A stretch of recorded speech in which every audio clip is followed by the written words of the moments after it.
Hello, and welcome to ELPC Think Seminar. I'm Kevin Brubaker. I'm the Deputy Director of the Environmental Law and Policy Center, and I lead our transportation practice here. ELPC Thinks is a webinar series where we bring together experts, environmental leaders, authors, and community partners for an open and fruitful discussion to forge new strategies for progress. A quick heads up, we are recording this webinar and we're streaming live on Facebook to share with those who are not able to join us today. Today we have with us Daniel Knowles, author of the wonderful book, Carmaggedon. ELPC is particularly interested in this topic, and I am personally, having spent the last 31 years working at ELPC to improve mobility, reduce pollution, and improve public health. We've advocated for smart public transit, high-speed rail, electric vehicles, walkable communities, and other things that foster a more livable, sustainable life. Our guest today is Daniel Knowles. Daniel is the Midwest correspondent for The Economist, based here in Chicago. He covered stories across the region, but is especially interested in urban government, crime, social change, and transportation. He previously worked on the foreign desk in London and is also in the papers bureaus in Mumbai and Nairobi, and worked as a political correspondent in DC as well. We've had fun chatting for a few minutes before this began, hearing about how Daniel's travels led him toward writing this book. Some of us spent COVID learning to bake or cleaning up our backyards. I'm very impressed. Daniel decided to spend COVID writing a book, and I understand hopefully you can all see a link to purchase it. So with that, let's get started. I've got some questions for Daniel to begin the conversation. We'll chat a few minutes, and then we'll open up to questions from you, which you can type into the Q&A panel. So welcome, Daniel. I appreciate your being here. Thank you for having me on. It's always fun to talk about the book. I also played a lot of video games during COVID, by the way. It was an indication of how much my kind of normal workload dropped that I was able to sort of start this book. So let's back up a little bit. In the early 20th century, pedestrians used to walk in the middle of our streets before cars took them over and pushed people and other forms of transport to the sidelines. How did cars come to dominate our roads? So this is part of what I really kind of wanted to write about in the book, because I think we have this kind of mental idea that, the car was invented and then pretty quickly everybody thought, what a wonderful thing. And we were all driving everywhere and it kind of replaced the horse and cart. And I think sometimes there's this idea that everybody had a horse and cart before. So it wasn't, the infrastructure didn't change much. But actually, from the invention of the automobile in like the late 19th century up until, the 1950s or 60s, in this country and longer elsewhere, you have this quite kind of difficult, complicated political process where our cities were rebuilt to make it possible for people to use cars. And the number of cars, grew, and it kind of became this sort of self-reinforcing cycle where more people had cars, and so we built the infrastructure, bigger. We spread our cities out further. We widened roads to accommodate those cars. The result being that everywhere got further apart, and it became harder to get by without a car, leading more people to get cars and people to drive the cars they have more often than they did before. And so suddenly we widen out further. And if you look at the 1920s or 1930s, when car ownership became very widespread in the United States, people used to talk about weekend drivers. You bought your car to go out into the countryside at the weekend. You didn't use it to go grocery shopping or to get to work. You didn't use it all day because you couldn't. The pedestrian was king. So I kind of wanted to explain how that process happened and why, in fact, it shouldn't have been as inevitable. It wasn't. It took sort of active decision making and active ideology and thinking for that to happen. It wasn't sort of automatic, and even in the way that like the adoption of the smartphone sort of was, the infrastructure change was radical. Let's contrast those for a minute. The smartphone, its insertion into our society, for better or for worse, really was driven by sort of the invisible hand of commerce, right? There was a profit motive. People invested. And, we are here today. The car was different, though. There's much more of a political overlay to this, right? Talk about a little bit about that and some of the externalities at play here. Right. So I mean, if you look at, particularly the rise of vehicles, this was really about the use of land. And in, one of the people some of the things I dug up, I went through looking at the early 20th century, when cars first began. If you look in the UK, there was this thing called the Brighton Rally, where a lot of rich car owners, including the then Prince of Wales, the future king, went and drove their cars to Brighton and back to kind of show that they could. But there was this very political thing to kind of make them, usable on land, and to allow the space for them to operate, to get pedestrians and horses and carts and things off the road. And there was a Liberal MP in, I think, 1909, who described them as engines of iniquity, and wrote about how they were pushing the ordinary working man off his right to the road. And that happened here in the US too. In the 1920s, there was this very organized group, and in fact, they literally called themselves Motordom. And there's an academic historian, a guy called Peter Norton, whose work my book, the section on the history, owes a lot to, because he's done the research of how Motordom, which was an organized kind of group, included car dealers, but also manufacturers, often wealthier people who were the first people to get cars, and how they advocated for the car. And I think what happened, the way I think about the kind of rise of the car, is that there was a sort of, it does happen with other technologies, actually. You can see it, more recently with some things on the internet there's an early adopter process where the first person who gets a car, it's brilliant. I'd say, sorry, the electric cars, or rather self-driving cars, I think it's happening again now. But if you're the first person to get a car, it's this amazing bit of technology, because it goes door to door. It's comfortable. You have the freedom. You don't have to wait for it. You have to share with other people. It's private. And the first people who got it thought, this is incredible. But the problem with cars, and what people sort of don't recognize, it is that they have these huge externalities. Basically, the primary one is that when you're on the road, on a space of road, somebody else can't be on that space of road. And but added to that, they create pollution, they create noise, they can hit people and kill them. But as the number of cars increased, essentially that kind of first mover advantage of I've got a car and isn't it brilliant begins to diminish. By the 1920s, you're already seeing traffic jams. But by that point, a significant proportion of people have, a minority at that point still, but a hefty minority, have got their cars. They bought them. They're invested in them. They're selling them. They want to keep selling them. So they kind of have to change everything else. So you have this gradual ratchet effect up of, okay, we'll widen the roads, we'll expand out. And so bit by bit, this kind of little political operation, we move into a space where we are now in the United States, where 92% of households own at least one vehicle. There are large parts of the country where it's basically impossible to live without a car at all, and the places where you can kind of get by without a car, where you can live, are very small and incredibly valuable because they're rare. And we, but we now recognize that places like Manhattan, or where I am in Wicker Park in Chicago, or these are valuable places to be because they weren't ruined in this kind of long process, but lots of places were.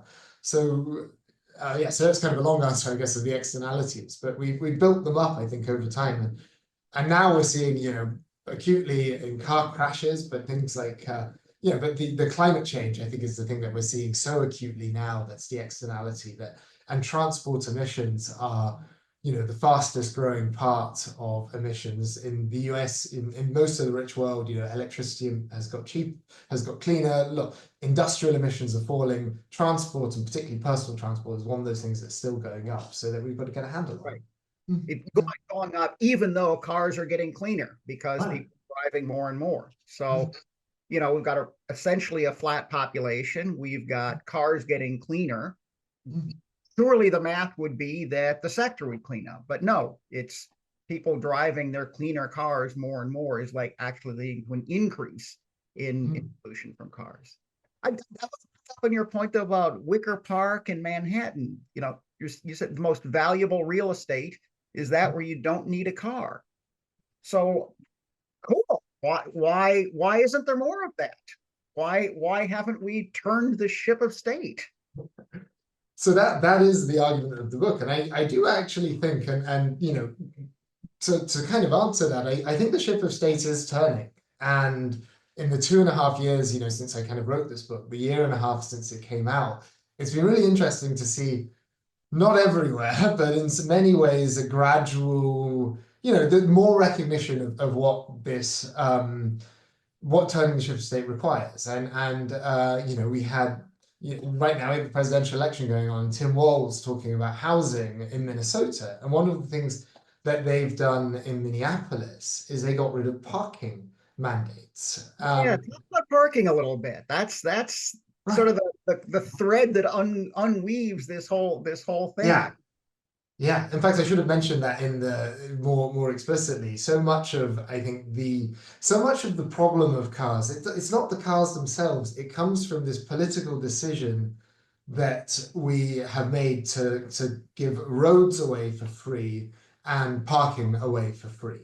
If you charge, the price for roads to use the road, and you charge a reasonable price to park, then people will still use cars for certain things because they're very useful, but the price of using a car will be such that if you just need to go and get a pint of milk, you won't do it. And cities don't sprawl out in the same way, so you still have options nearby.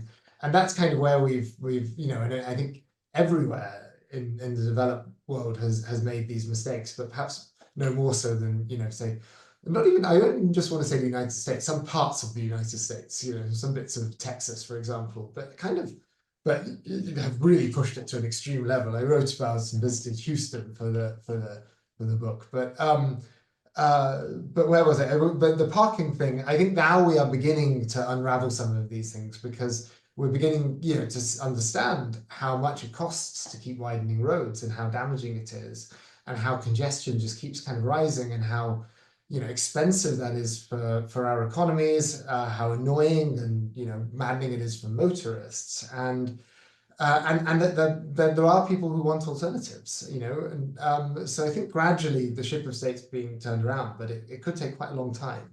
Do me a favor, make that link a little more explicit. Oh. Affordable housing, parking mandates. What are you talking? So basically, these things go together because essentially if you assume that every person or every adult in a household has a car, that car has to be stored somewhere, which means that you have to have a parking space. And because we, don't want street parking overloaded, there's been this kind of trend that began really in the 1960s, and has spread and become almost ubiquitous that housing and businesses new housing and new business construction would require a certain amount of car parking to be provided, on the assumption that everybody will have a car, and so the parking comes free. But this raises the amount of land that you need for any given kind of construction projects enormously, to the extent that you get these, restaurants that you see in some parts of this country where you have kind of, 1 square restaurant and yay large whole box of parking. And with housing, this is one of the things that's made housing very expensive in 2 ways. I mean, first, it's actually expensive to build parking. An underground parking spot can cost $90,000 just in construction. But second, it's a lot of land that you could have houses on. And so in places that have begun to reverse this, and they've done it in, California, anywhere that is near to a public transport spot, and they've done it very dramatically in Minneapolis. And you can see in Minneapolis, they've got all of these skyscrapers that have gone up. And it kind of helps that they used to have a lot of parking lots right around the edge in a sort of funny way, so they could reverse it quickly. But these parking lots that have become apartment buildings. And now if you work in downtown Minneapolis, you can live in a quite cheap rental apartment and walk there. And in a city that, 20 years ago, everybody was driving to work. And I think Chicago's lucky to have kind of escaped some of those mistakes in the first place. But you can see it still in the West Loop or in the South Loop, parking gradually being replaced by housing. And one of the reasons why there isn't a giant housing crisis in this city, I think, is that the downtown area has been able to build a lot of housing, and those people aren't driving, or if they are, they're driving only occasionally.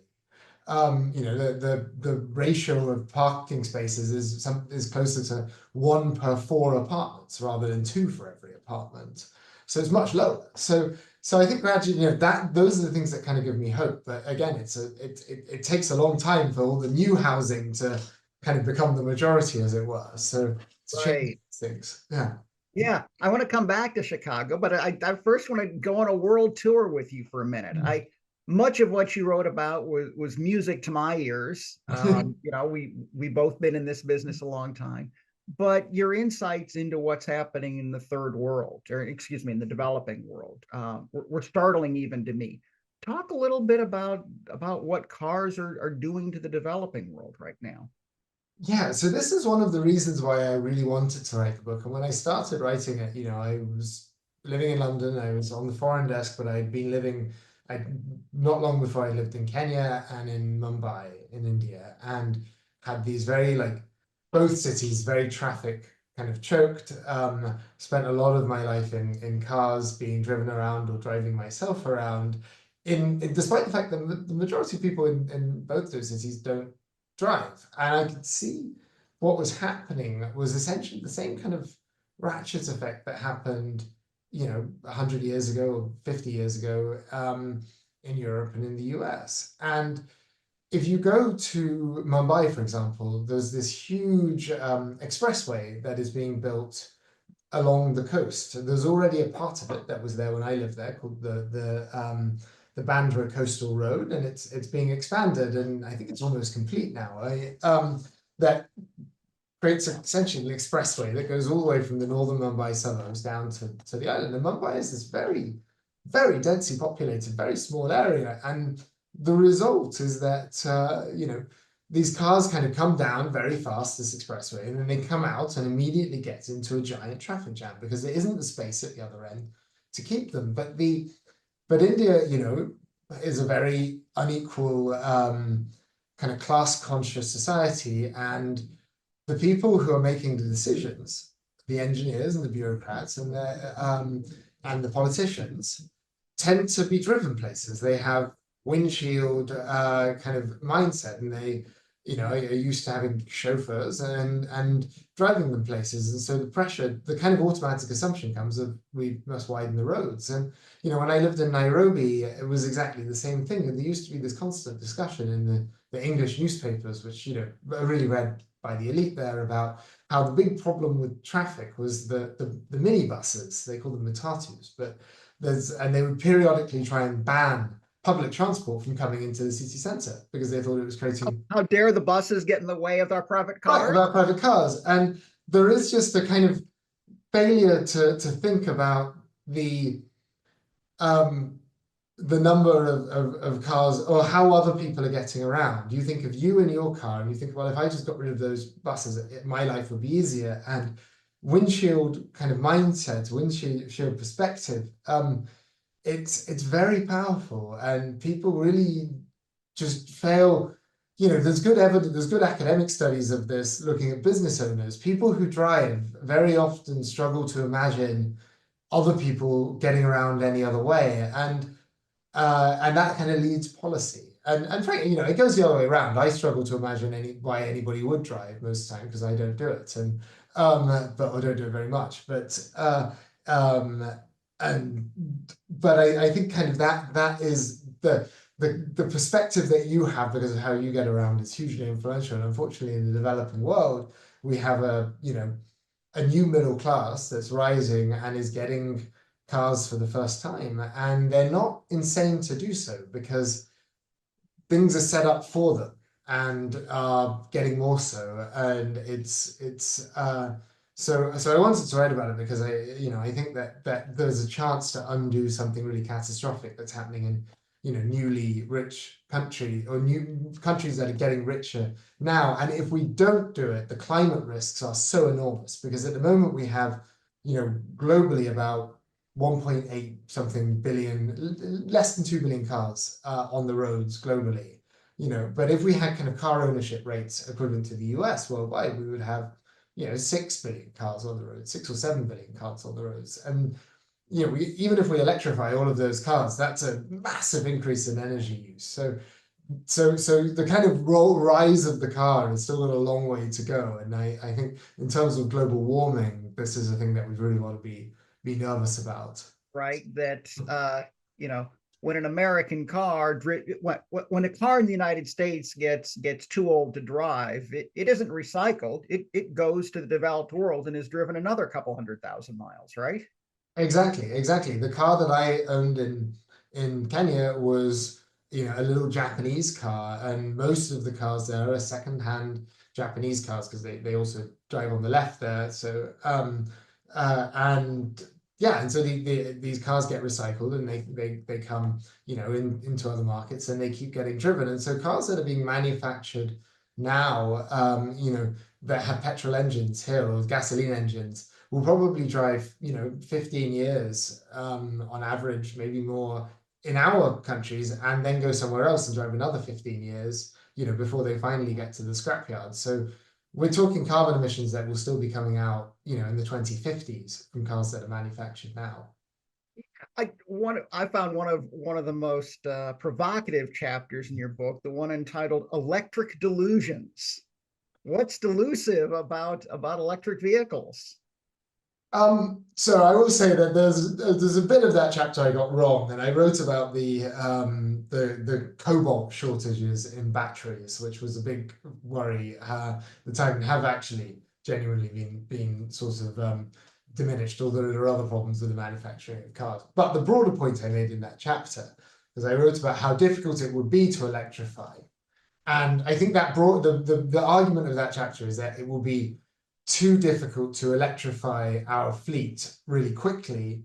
And so if we want to reduce our emissions, just from a kind of global warming perspective, electrification is necessary, but it's not enough. We need to reduce the number of cars we use and the amount that we drive them.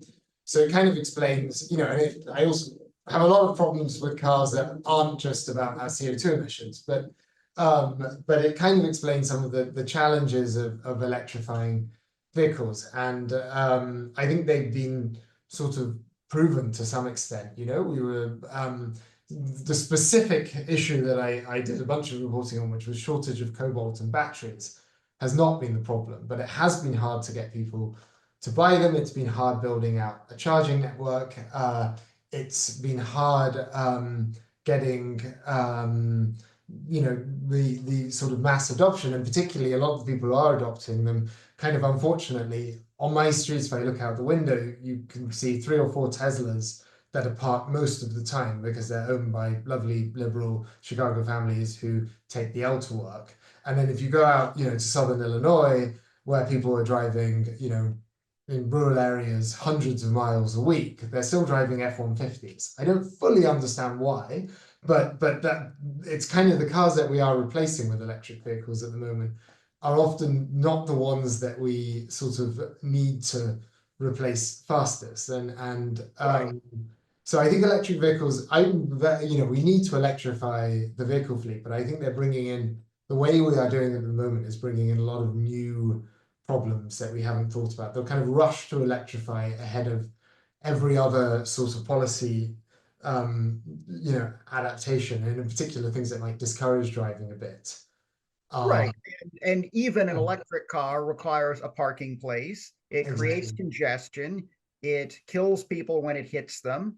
It requires massive public infrastructure to support it. It encourages the kind of sprawl that we've been talking a little bit about.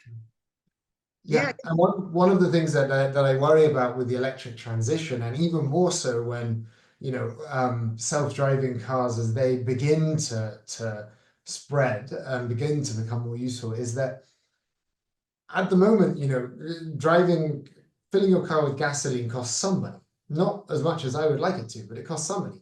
But charging an electric car is very cheap, and we have not really found a way to tax the road use of them yet. Places that are worrying about the kind of decline of gasoline tax revenue tend to be replacing them with annual taxes, which fine for the revenue perspective, but we need to discourage people from driving. And one of the things about an electric car is that driving it very far may cost you very little. The cost of maintenance is lower. They're more efficient, and that's good in terms of climate change. But one of the ways in which people will respond is by driving more. So if we just kind of change electric cars to electric cars, we may kind of create some more problems. And if you then add, self-driving cars, Right. where people, don't even have to be kind of like, don't have to be concentrating on the road. They can be sat in the back reading a book. There was an amazing study in San Francisco where they gave people a chauffeur to see how they might respond to having a self-driving car, and people just started using their cars for journeys they would never have done before because they could work or whatever. So I think the risk is that we end up with this path of electrification and then automation, with people wanting to drive more and more and more, and the road space doesn't exist, and the parking spaces don't exist, and we don't want it to exist. So we'll have kind of constant congestion. So I think these are the things that we've got to think about in a kind of holistic way, rather than just saying, gosh, let's get everybody into an electric car. As important as it is to electrify. Right. I mean, for millennia, people have demonstrated a willingness to commute 30, 40, 60 minutes from their home to their place of work, be that, a field of oats or a factory. Autonomous vehicles could change that fundamentally. If you can sleep on your way to work, read a book, watch a movie, whatever it is, does that sort of 1 hour commuting rule, again, it's existed for millennia, break? And if so, what on earth happens to land use? Well, right. And this is, I think, where I'm most nervous about the future. I'm quite optimistic about some of the policy changes that we are having with, parking, that kind of thing. But if you look at the risk with autonomous cars, I think, is that they have this same thing that we had in the 1920s of a first mover advantage. The first people to get autonomous cars are going to have a great time, because they're going to be able to say, hey, I can go away for a weekend away and, work on the way for 6 or 7 hours and, and not worry about it, and go further and have holiday homes that are further away and, longer commutes, and kind of enjoy the benefits of that. But pretty quickly, as we get to a higher penetration of these cars, as more people having them and more people making those decisions and more traffic on the roads, all those benefits will kind of come undone. We just end up more spread out, longer journeys. If you're not in an autonomous car, your life's going to be hell, because you're going to be driving in traffic full of, autonomous cars that are being sent to run errands for people, or, full of people sat, kind of, I don't know, maybe they'll be working out in the back, that kind of, or whatever they're doing. But essentially we end up in there's a slightly parody version of this, but you can kind of draw a world in which we all end up basically just living in our cars all of the time, because it takes so long to get anywhere, and there's so little space for them to move around, that we're just sort of planning, our lives are in the car, and then occasionally arrive somewhere and we swap and maybe get into another car. I don't know. I mean, you can kind of joke about it, but like we will just end up with more travel and more congestion. So so I worry that the same thing's going to happen again. And I'm not the only person worrying about this. And in fact, Bill Ford and Elon Musk, not people who are my allies in general, have said that this is the risk that they see. So I think everybody, a lot of people kind of recognize this, but actually grasping the nettle to stop it is a lot harder. Well, lest this get too dark, let me switch topics a little bit. I love, if I could quote you in your book for a moment, I love where on page 172 you say, quote, bicycles, after all, are a rather magical invention. Talk about bikes for a minute, just to mix this up. So I think bikes, I mean, I get around by bike all the time. I do here, I have for a long time. I think bicycles offer in cities a lot of the freedom that cars don't. I think we all have to recognize that. appreciate good public transport, but there's something about going from your own door to somewhere else, you know, on your own route, having control over it, that people like, and they like that about having cars. But bicycles, you can squeeze a huge number more into a particular spot. You can have, I worked out, you know, they have about, compared to cars driven, you know, by an individual alone, they use up about 8 times less road space. So a good amount of road can transport 8 times as many people, you know, even if the cars are full, kind of twice as many. So you can move a lot more people over a given amount of space. And there's something really exciting happening at the moment with electric bikes, which have opened up possibilities of cargo bikes, of transporting children, of going up hills, of removing some of the challenges, you know, for older people, people who are unwell, that, you know, bicycles previously had. And I see it in my neighborhood. I mean, I noticed a huge number more parents with their kids on electric cargo bikes. And, you know, I'm not a parent myself, not yet, but I talk to, you know, and I have talked to this, the people have got into this because they can skip the line that you often have to get into to drop your kid to daycare or elementary school. You know, now, because people are driving their kids to school, you often, I gather, in a lot of parts of this country, certainly here in Wicker Park, you can spend 20 minutes waiting in a traffic queue just to drop your kid off. And if you get a bicycle, you drop off the bicycle, suddenly you've got 40 minutes a day back. Plus you get to feel good about yourself and, you know, exercise and everything else. So, but there are real practical reasons why these things have advantages. And if we look at, you know, most cars in this country, most car trips are less than 3 miles. 3 miles is not a distance you want to walk, and it might be a distance if that's awkward to do by bus or by train. You know, if it's going not to a downtown, if it's going across neighborhoods. But on an electric bike might be, you know, just as quick or quicker once you include the time to park than driving. So I think, and a huge, most households in this country have 2 cars. And it's really expensive for them. And I think getting everybody to be car free in America is maybe one day intending, but it's not going to happen. But there's an awful lot of people who are paying for that second car who would like not to. And if they have safe cycling options, you know, could get by with 1 car and spend the money they save on a vacation, you know, or eating out more or whatever. So bicycles, I think, give me a lot of hope of something we can do quickly. I share your optimism. We have at least one person in the audience who's a little bit skeptical and asks, what about riding an e-bike in the colder weather here in the upper Midwest? You are familiar with our winters, aren't you, Daniel? I mean, there are, so I it's obviously less pleasant driving in snow and ice, cycling in snow and ice. It's also not very good driving in that weather, you know, I will give you, I remember my first winter here, which was, I think, the only winter of 3 when it really snowed. And I remember seeing one of my neighbor's cars completely stuck in a snowdrift, you know, just for hours as they tried to dig it out. So I think cars are terrible in, you know, deep winter weather. And even in the rain, you know, it's not pleasant. Now, cycling, no, I admit, cycling in the rain is pretty horrible, but it's not raining most of the time. Even when I lived in London, it wasn't raining most of the time. And, you know, good rain jackets and waterproofs, it's amazingly possible. The Dutch, you know, the Netherlands does not have good weather, and most people are getting around by bicycle.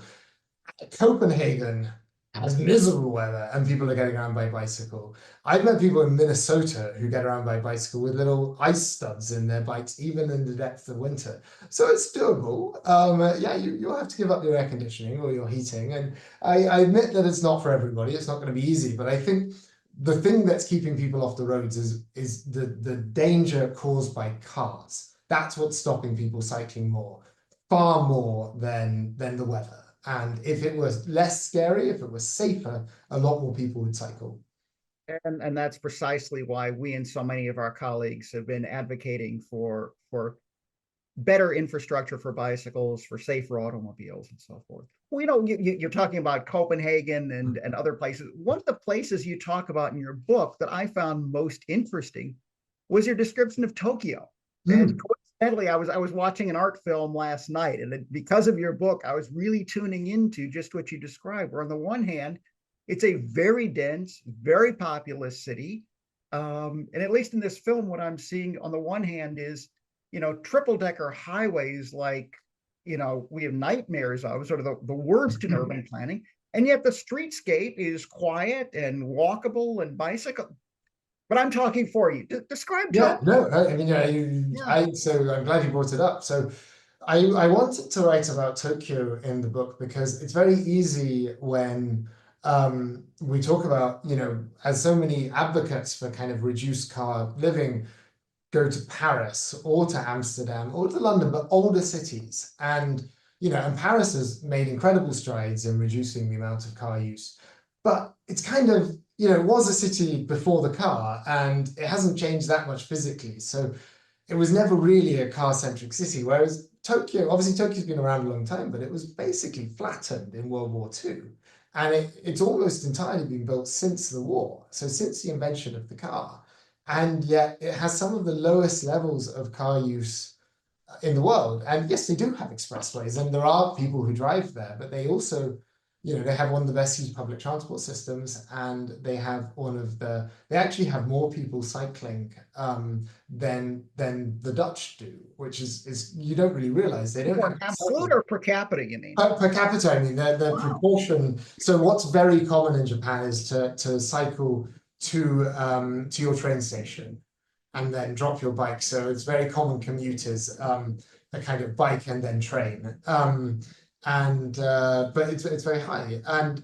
And the reason why is really a kind of a quirk of history. You realize researching this how much a few decisions can sort of snowball and did into massive car dependency in America. But in Japan, in the post-war era, this was, an economy recovering from war, an economy that really wanted to export, including cars, but they wanted to export stuff. So they were kind of, tight on sort of domestic consumption, tight budgets. And when they were building roads, and they really, they had to build out roads, but they couldn't afford for the roads to be free.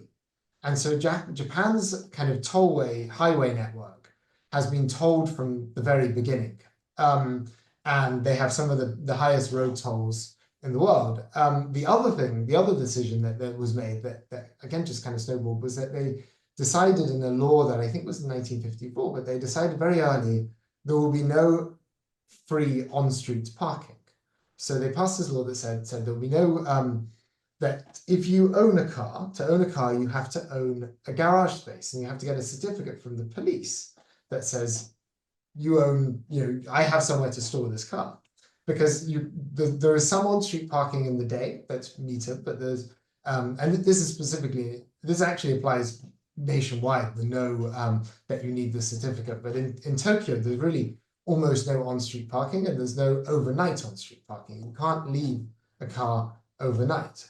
So what that means is that if you want to drive somewhere, you are paying to park it, to store it. You're paying for the parking of the place you go to, and then you're paying to drive it on the expressway as well. So people who own cars, and most Japanese people do own cars. 70% of the public own cars, but they don't drive them very far. Their per kind of car distance driven is extremely. It's like a sixth of what, and that's across the whole of Japan. They drive like 3,000 or 4,000 miles a year each, compared to 11,000 here. So it's a lot less. And they drive less, and that's because when you are in somewhere that's set up like Tokyo, you go, okay, this journey out to the countryside, maybe I'll take the car, or this journey to pick up a lot of stuff from the hardware store that's very heavy, I'll take the car. But to get to work, I'll take the train, and to go to the shops, for a couple of little things I've forgotten for my grocery, I'll walk or I'll go on the bicycle. They kind of use, whatever mode of transport is appropriate because the market tells them to. And so occasionally people said to me, this book isn't this kind of socialist nonsense? It's like, no, I've seen this book as in line with kind of liberal free market capitalism. It's a case against the subsidies of cars that we've created that are hidden but are real. Daniel, I was going to ask you sort of what the policy solution is. I shouldn't be surprised that a reporter for The Economist is telling us that correcting pricing signals Exactly. is the key to turning the ship of state, to go back to where we started. Exactly. And Short on time here. I want to give you the last word. What did you get wrong? You finished this book while we were still in lockdown, and the world has changed a whole lot since then. What if you were to write the new afterword to this book, what would it say? so one thing I got very wrong was the assertion that kind of cobalt shortages in the Democratic Republic of Congo would strangle the production of electric cars, because they haven't. That was just outright wrong. I didn't have enough faith in the providers of and the producers of batteries to kind of engineer out the cobalt. I think another thing I got wrong is that was I was over optimistic in sometimes. You say price signals. I really thought that New York City would have its congestion pricing in place by now. By contrast, I thought that some of the sorts of non-price signal ways of, things like getting rid of parking mandates, getting rid of, changing the structure of streets, building bike lanes. I actually thought some of that would go slower. Chicago, I've noticed they've done some amazing bike lane infrastructure. And I think perhaps I've, as the economist writer and a guy who thinks in price signals, it's very easy to the hostility that people have to being charged for something that they used to get to free, and how hard that is to change, and to underestimate how easy it can be to change stuff more subtly. And I think if I look at, if I look at kind of what I would advocate to, Paris has not got a congestion charge, but has been able to reduce people driving enormously. And it's done so by getting rid of parking, by stuff that hasn't had that great militant kind of, hasn't created that argument of, oh, well, this is a great big kind of money grab, isn't it? So, Yeah. so that's the thing I maybe got wrong. Yeah. I wonder if the lens of affordable housing becomes the venue for talking about parking mandates. And so it's not a war on cars, it's an opportunity for more housing. Exactly. Yeah, and I think the other thing, I think if I were to write it now, to rewrite the book, and if I think there'll be a paperback next year, and my editor and I are talking about what to update. So so this is a real thing I'm thinking about. But I think I could have written more about the part of the book that's how to change things, because I'm more optimistic that things can change now, but I'm also more nervous. I think I think things like autonomous cars, which I kind of poo-poo in the book, but I think they are coming. It's going to take a while, but they're coming, and these things we need to be thinking about. So, yeah. Daniel, thank you. I could go on all afternoon. Yeah, I can't believe it's been 40 minutes already. Some of our listeners may have other things to get on with. Thank you for joining us. Those who haven't yet, this really is a wonderful book. I highly recommend it. This is recorded, so we will be sending out a link within the next week or so you can share Daniel's thoughts with all your friends and family. And at ELPC, of course, we will continue to be working on these issues. My full-time job isn't to interview fascinating people like Daniel, but to actually make many of his ideas into reality. And we're trying our best at ELPC to save public transit in Chicago, among other things. And of course, we'll have future webinars on a variety of environmental topics. So thank you, Daniel. Thank all of you for being with us. It's been the messages as well. So thank you all for those. There's some really interesting ones. All right. I reply to them all. With that, thank you all. Enjoy the rest of your day. Bye.